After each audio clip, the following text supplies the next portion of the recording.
Thank you so much. I hold shift. We're about to dive into this one. Moon RACCOONS, of course, going to be starting off on the defensive side, and we're already underway with things here, Doug. Oh, we are indeed taking a quick look at compositions. We see Sovas on both sides, very typical, especially on this map. We'll also see him on the B site again. Not surprising at all. Simo, the one thing that's interesting and I want to get your opinion on is I see a lot of Cypher, not seeing any Killjoy. Yeah, that's not necessarily a bad thing. That's something that we've obviously seen once Killjoy has kind of come to fruition, the triple Sentinel composition, and then you'll usually have somebody kind of rotated around with however you want to finish out and round out that composition, usually an Omen, and then maybe some sort of duelist to provide some additional firepower, but that's not going to necessarily be the case this time around. They're going for a little bit more of a well-rounded, well-respected composition, and already Renegades preparing this push towards the A side, which Moon RACCOONS have generally just stacked towards the B side, and will have to play the retake relatively shortly. Yeah, but Rebo's in a position to do something dirty there. The smoke is just going to delay everything. CP2 is able to get the opening frag of the weekend of the tournament, and so far, 30 seconds so left. Good for the host squad. It looks like the spike is going to go down. Thank you to the PIP. That's always so beautiful to see, but Randy Savage going down. It's going to trade it back out, drop things down to a 4v4. Ooh, and things are starting to get a little bit hot and heavy here, down to the 3v2, spike ticking. It does look like Moon RACCOONS needs to go now or never, and as he goes in right to the dome, hell, give him a little bit of a kiss, say goodnight. Alexander finds 2 in the round, now he's down to 1 final player. Berkey off to the side, hiding in the cranny, in the wine cellar, down to the 1v1, he backs away. All he needs to do is buy time. Does he have enough time to defuse?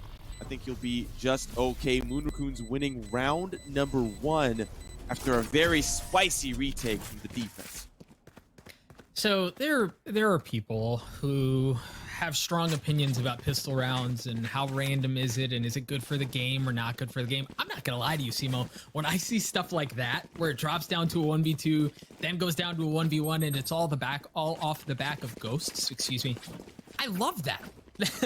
It's a little stressful for the teams, I'm sure, yeah. But as a spectator, as someone who just loves the game, hey, how much more can you ask for? One thing worth mentioning, yes, Moon RACCOONS is able to get the opening round, but Simo, we're seeing Renegades force up a little bit. I'm seeing a Spectre, a couple of Stingers, and I think I saw a Sheriff as well. So Renegades, you know, we can talk about gambling and buying up after losing the pistol round and the high risk, high reward situation there, but Renegade seems comfortable with that so far. Yeah, and it's going to be a little bit of an issue for Moon RACCOONS if they end up losing too many members here, or, you know, even for Renegades, if this kind of plan, this take goes sour, they're not going to have a whole lot of credits to work with in that following round. So you highlighted it perfectly. Already down a member.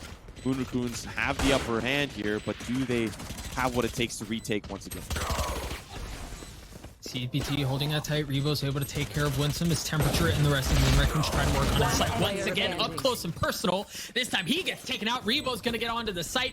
The spike is going to get diffused. A clean round. We talked about the risk of investing on the side of Renegades and whether or not it would pay off. Simo, that was not ideal for Renegades.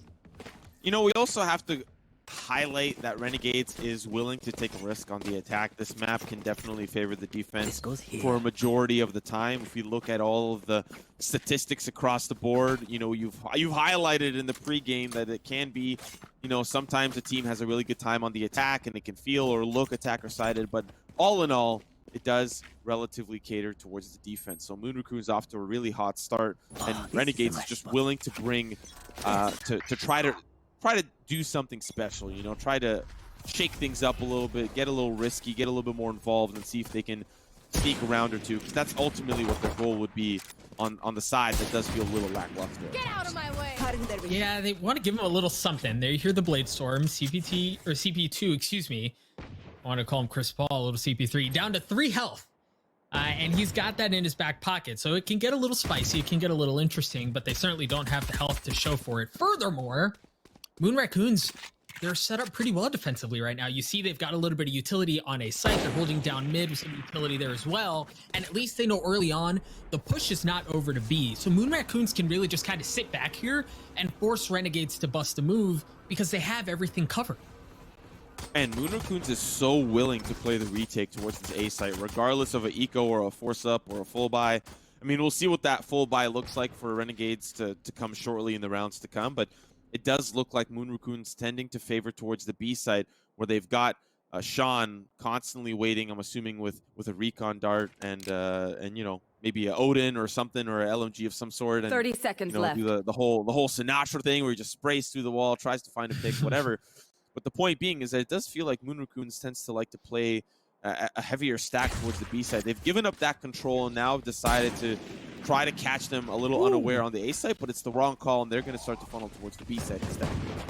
Well, this is going to be such an interesting fight. Yeah, because Sean's able to get behind them. He's able to get two as Retro, Bergie, and Randy Savage join their gray screens. They're taken out. Moon RACCOONS wins a big one off of the patient play that you mentioned, Simo. They can play off site. They have no problem fighting for the retake. And the way that Renegades forced themselves into that situation, they were sandwiched. They got hit with the sucker punch and they got taken out. So kudos to Moon RACCOONS. They look so good right now. We are now seeing, of course, the full buy, or the relative full buy for Renegades. We're seeing some light armor. That's not, I don't think that's going to stop them, at least for the most part. We are going to see how Renegades decide to play this first gun round, I would say.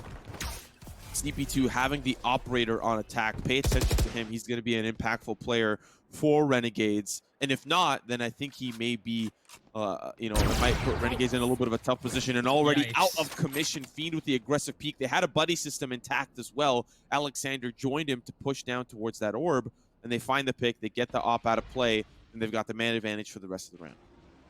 Now remember, this is so much more costly than it used to be. The changes to the operator, and we can talk about some of the intricacies of it, but I think the important thing is the cost. At 5,000 credits now, this early in the map, when you're already down 3 rounds, that's a costly investment that once again did not pay off. So Renegades, you know, kind of on the back foot here, and they haven't been able to get much going so far. Yeah, Temperature gets into a little bit of a scuffle there. It goes down to 68. He does manage to tag the opposing member on the opposite side, hanging around in the courtyard, down to probably similar HP levels, down to about 50% or 60% or so. But now as they're looking towards this B site, the site that Moon RACCOONS have this round given up a little bit more control. They're going to have to deal with the defense from Sean, the Spectre. Oh, goodness gracious. Golly me. Retro hops in, finds two. Now things are looking a little better here for Renegades. Down to the 3K. Now he's going to get that spike down. This is going to be a very interesting retake for Moon RACCOONS, because the 1-2 is very doable here for Retro. It was Bergie last time in a similar situation, wasn't able to clutch it out. We'll see if Retro is able to pull off something a bit better. You see the Lear come out. Wisely doesn't shoot it out, doesn't give away his position, and just drops out. But it's actually the Ghost at the hands of Fiend that's able to take care of business. Moon RACCOONS going to continue that lead onto Renegade. Simo, I think one of the interesting things we're talking about here is that's the first look we have of Renegades going B, and they were patient with it, right? Like, they waited all the way, and I want to say it was just at about 30 seconds left before they funneled in. Moon RACCOONS just patiently waited. They didn't over-rotate to A or invest a lot mid. They just sat, they hunkered down, and Renegades just walked right into their crosshairs. You know, I definitely tend to get a little ahead of myself usually when we see rounds like this. 4 rounds in a row is not something that you can definitely scoff at. But I think I want to take the angle here of it's not over till it's over. I was talking to iHold Shift before the pregame started, before we were kind of in the waiting screen. And this is Renegade's most practiced map. It would be an absolute shame if they got dominated by a team that had to go through the qualifier, right? So there has to be something that's left in the tank here, guys. Well, so far the tank continues to show low as Temperature gets the opening frag in the round. You hear the 100-3 coming out on the side of Sean, is able to take care of Bergie as he sits on the sideline for the rest of the round as well. And if it's not the bow hero, it's the operator. Moon RACCOONS with a flawless round, and Renegades do not. I know it's a defensive-sided map, but they do not look awake right now. Yeah, this is the second time now that we've got the gun round coming in for Renegades, and CP2 defaulting consistently back to that operator. A very costly investment, as we've now obviously heard. Changes that have gone through with the operator, up to 5,000 credits, along with some other changes that make it a little bit more difficult to, you know, perform jump peaks and rescope and all that jazz. And so we'll see how CP2, last time it did not work out so well. Fiend just had the mind games on point there, and now CP2 has another chance, going to be looking in a completely different direction. But look at how Moon RACCOONS are set up. The same round as the gun round. You've got Fiend alongside Alexander pushing in aggressively into the attack.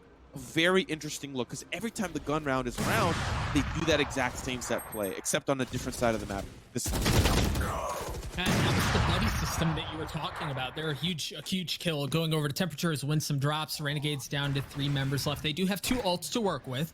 One of them excellent at allowing you to get onto the site. We'll see if they avail themselves of that. Maybe a couple of picks and they can consider it. Retro getting a big kill onto temperature to try to even things up here as far as personnel goes. But so far, Moon Raccoon's still sitting pretty. Get out of my Once way. again, Moon Raccoon's comfortable with the A site retake, and we'll have to pay attention closely as to why this is so comfortable for them. This is like, what, the 3rd or 4th time that they're willing to leave the A site a little uncontested. They've got the Cypher there that's locking it down, trying to keep that utility at bay, and we'll see how this Hunter's Fury works out. It's not actually the Hunter's Fury that takes out Feed, it's the operator, Rebo, just trying to provide a little bit of assistance from the side. Red carpet rolled out, and they're still going to be hopping on Sean, doing exactly what he does best, which is be a nuisance on the site. It's down to 1 final player, Retro, caught between a rock and a hard generator. Rebo comes out from behind. They'll defuse the spike and give themselves round number 6. So we talked prior to the play going down on the site, we talked about if Renegades could get a couple of picks, right? Like if they could try to equalize things at least a little bit, then those ults come into play, then it becomes an important thing to call out. And sure enough, they did that. They were able to get the spike down, but they just weren't able to execute. We saw the Rolling Thunder push off some of Moon Raccoons, but so far the guns out of Moon Raccoons just look so good. Simo, I think Renegades back on a pistol round. Again, you expect this to go in favor of Moon Raccoons. And this is like what we're experiencing here, what we're witnessing is exactly what I was alluding to in the pregame. This map is so snowbally, it's so volatile that you can easily lose 12 rounds and no more. One player remaining. Sean is just told temperature. Yeah, you blink and you miss it, Doug. I know it's a pistol, but they just hold them back at bay on an eco round like that. What you want to do is you want to try to get the spike down, and all you can really do is hope for the best and just run through, hope that you can break through the defense. But Sean and temperature, and I want to talk about Sean here for a little bit, Doug. Regardless if it's a retake, if it's a clutch scenario, if it's, you know, if he's just holding down the B site, he's been a pretty impactful player here for Moon Raccoons. He has indeed, rocking an 11-2 stat line. You called him a nuisance earlier, and well, he's pretty dang good at it as he's giving Renegades all they can handle. So things looking real good here for Moon Raccoon. Simo, one of the things you did mention is that Renegades has plenty of reps on this map. Maybe they specifically thrive on the attacking side. Maybe they have as many reps on this as they do because they know where some of their weaknesses lie. But like you mentioned earlier, I don't think we call this one out quite yet. While it doesn't look pretty, don't get me wrong, there's still an opportunity for something to happen. And that's once again, one of the intricacies of this map. You can have a team go up 7-0, blink, and it's 7-5 going into half, and it's an entirely different story. So Renegades just need to regain their composure. They've got to win this one because they're back on a pistol if they drop this round. I think this is the correct way to play this opening round. This is what you've lost 2 gun rounds now. I think this is your 3rd or 4th, something like that. Play it slow. Play it slow, because usually Moon Raccoons on this round, we talk about the buddy system. They peek with Fiend, he gets an opening pick, and then Renegades is like, well, how do we fight this? What do we do? How do we do this successfully? Temperature, he's in a little bit. He's going to be in a little bit of trouble momentarily. I think. 30 seconds left. No, he didn't see him. He didn't see him, and he got the pick. No. Temperature. What? Now Rebo on the site. They stop the push. They take out the teleport. OMEN. And now just down to 1 final player. Up the up. CP2 trying to do what he can. What a play. What a play from Temperature. Oh no. 10 seconds left. It looked like we were watching it happen on our mini-map, and we thought, okay, here's Renegades. Now they're going to get something going. We'll see if they can get the op out of the hands of CP2. Yes, they are able to. Will likely go into the pockets of Moon Raccoons. But while watching that happen on the mini-map, we thought, all right, now Renegades is going to get something going. They're going to get the opening pick. Things are going great. They're going to punish the aggression out of Moon Raccoons. When you're up as far as you are, yeah, you're going to roll the die a little bit, and that's why we saw Temperature push up mid. But just unfortunate timing, right? Like, he wasn't in the right place. He wasn't looking at the right place, and he was able to get that pick. So when you see a team like this, especially on the map, it's easy to feel as though everything is going in favor of one squad. Like, Moon Raccoons can do no wrong, and that, what we just saw perfectly encapsulates what I'm talking about. I mean, we also have to consider that Moon Raccoons have everything to gain and Renegades have everything to lose. This is their tournament, right? So they might be feeling the pressure. This is their first time also playing together on LAN. They're together. They're all together. They're not playing remotely. They are all in Detroit playing from the same facility. So there's a lot of new feelings. You know, it's been a long time since I'm sure players have had the ability to play all together in the same room, in the same place. So gotta give them a little bit credit for trying something new. We're seeing Renegades try a little something new here too on the eco. So far they've got the man advantage and they're hopping in, Doug. Sean mows them apart. Bergie's able to get one more with the Sheriff to keep things interesting, but oh, okay. Yeah, he is gonna get taken out. It was costly for Moon Raccoons. They ended up losing 3 there, but Simo, the truth is they've got so much freaking money to blow. You can afford to lose 3 and you're still gonna buy all the way up. Yeah, even if we excuse me, even if we see a 9-3 half here out of Renegades, like Moon Raccoons has so much credits, so many credits in their back pocket that they'll be fine. And even at the loss bonus, they'll still be making money at the end of the day. And if somebody can't buy, well, somebody else can buy for you. So in a worst case scenario, they've got gun rounds to play with for the remaining 3 rounds. Renegades, on the other hand, they're struggling round after round, and you're seeing that. We're physically seeing that. Yeah, we saw CP2 does not have an op this time, and the aggression that we talked about from Temperature earlier this time punishes Fiend. Actually, he moseyed his way out of A, and he got met with a couple of shots to the face. They're going to sit him on the sideline for the rest of the round. Now Renegades looking to kind of push their way up mid. We saw this last round, but it was a pistol. It was much more hot and heavy, much more aggressive. This time a far more tempered approach. Yeah, and there's, you know, a little bit of a lack of a buddy system. You know, we saw Fiend do a phenomenal job last time. Temperature, I'm not sure how you got that slow walk and shot, but the headshot will definitely make CP2 feel it in the morning. We're seeing that new flash animation. Winston no longer flashed, and they're going to actually take this B-site by storm. They are going to have to worry about this player on the opposite side. Alexander does manage to fall, and now it's down to one final player. Renegades on the precipice of their first round win, and just like that, put one on the board. Teabags as well from Winsome. They're, for some reason, still feeling confident.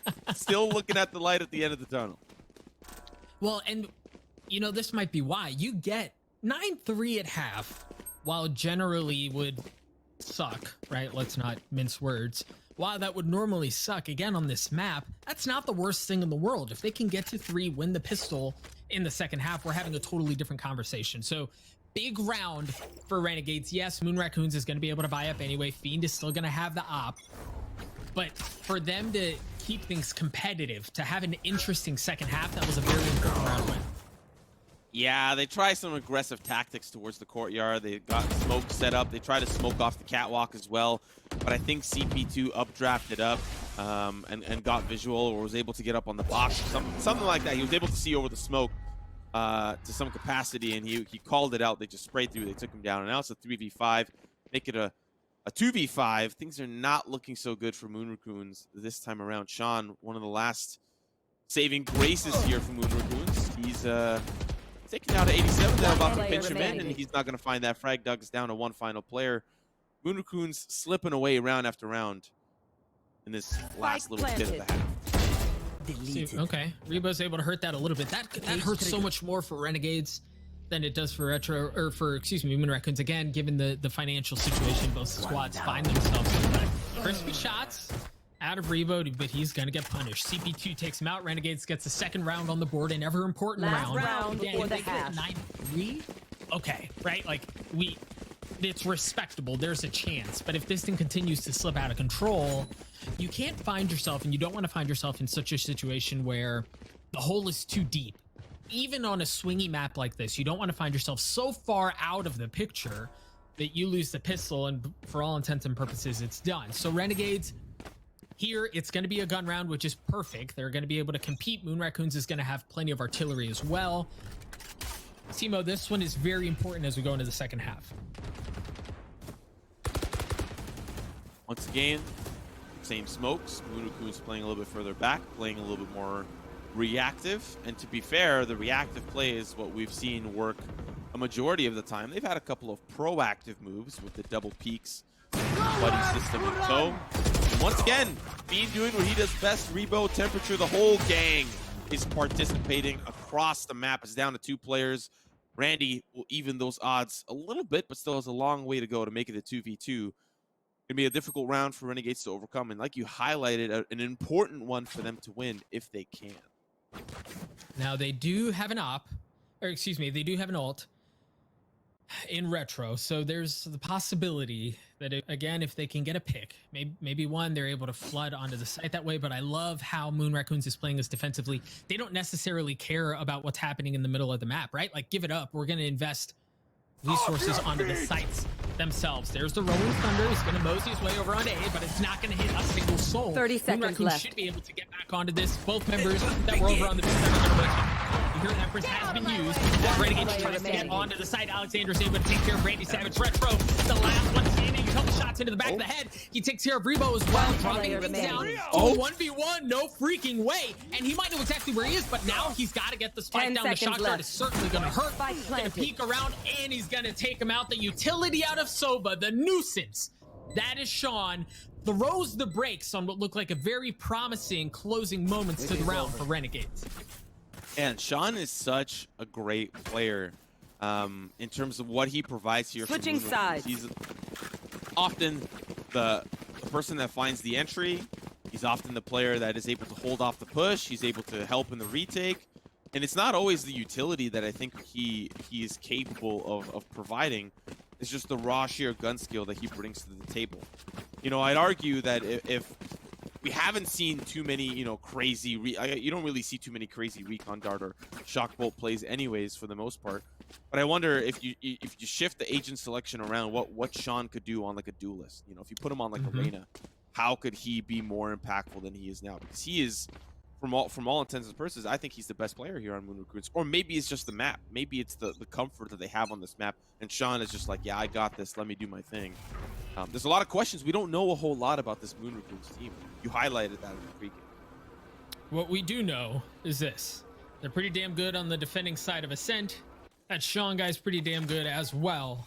But now they're on the attacking side. We'll see what they can do here as they flood onto the B site. You see Fiend looking for one. The jumping classic shots rain true. Sean's able to get one as well. Renegades down to 3.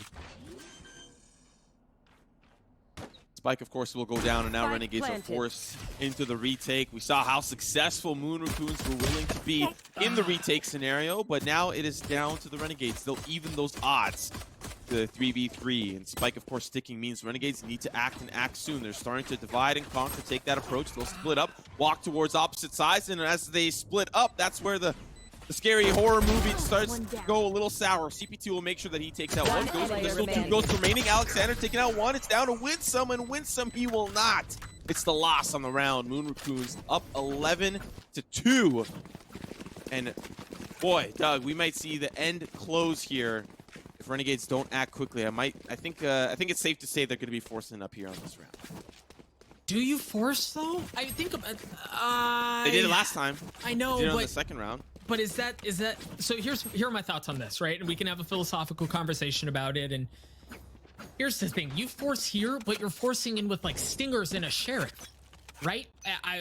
Why not eat this round? No, yes, it's going to be match point, but you're going to have full artillery to work with. And if if Moon Raccoons doesn't drop anyone, chances are they're going into that next round with specters and stingers as well. Either way, I digress. I rest that point. Renegades gambles. They go up here and they force. We'll see what they can do to keep Moon Raccoons at bay. Oh, Rebo goes aggressive, but he gets punished. The Singer out of Retro, giving Rebo the business. And Bergie as well. Once the flash goes through with the flashpoint, they play that masterfully. Bergie baits out with the owl drone, and that allows his fellow teammate Retro to get the crossfire set up. So if they try to take him down, he will find him. So now they've got a huge advantage. Moon Raccoon still trying to, you know, work the angle, work the push forward, and they'll find themselves down to 2, pushing it towards this A side. They'll find a pick or 2 here or there, but Alexander, the last player standing in its arena, is the last person that you want in this scenario. So now he's got the spike going down. He's going to plant it towards the A main side and see how he ends up playing. He also has full health. He's going to drop that Lear, get up close and personal. He's able to take care of one. Drop things down to a 1v2. You mentioned Rain as the last agent you want in a situation like this, and we just saw why. as Renegades looking like they're going to push him both through tree room. Alexander has a Spectre. He's only got 7 bullets, so that's not going to be enough. No! He gets taken out. Retro with big shots. We talked about the gamble, the force up, and it pays off. Renegades wins an insanely important round. You know, I think that would have been a completely different round if they hadn't lost that really strange engagement towards B main, or as I like to call it, the fish market. You've got a player that peeks aggressively to try to take out the Sova who's owl droning, and I understand. Yep. Like, that was a very cocky owl drone because he's right there on the wall, but they set that up as accordingly. Retro was ready with the crossfire. They tried to, you know, play the angle, play the old bait and switch, and it works out well. And then for some reason, Rebo sticks around trying to get a good, you know, crosshair placement set up, good sight line, and he gets taken out there as well as they swing together from Renegades. So very well played. It brought it down to a 3v5, and they gave them a huge advantage. And now let's see how they carry that forward in the rounds remaining. All right, so in the opening round here of this half, we saw Moon Raccoons play very aggressively, a hard hit onto B. The next round was a bit more tempered.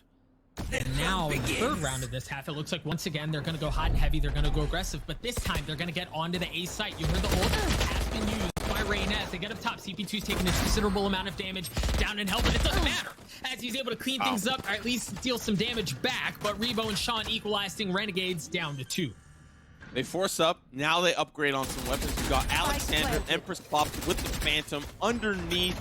Oh, this is a scary sight. Retro is, you know, one of the last saving graces here for Renegades, so we'll see how he does end up performing. Bergie gonna take the 2-pronged approach. They'll push one through the tree room and one up from heaven. Bergie now gonna try to drop down. He does get fault line. I don't know by who. It might have been his own teammate. Retro really, unfortunately, putting Renegades in a difficult scenario. Down to the last and final player. Moon Raccoons hold on, and they are one step closer to booking their ticket to that qualifying match for the playoffs.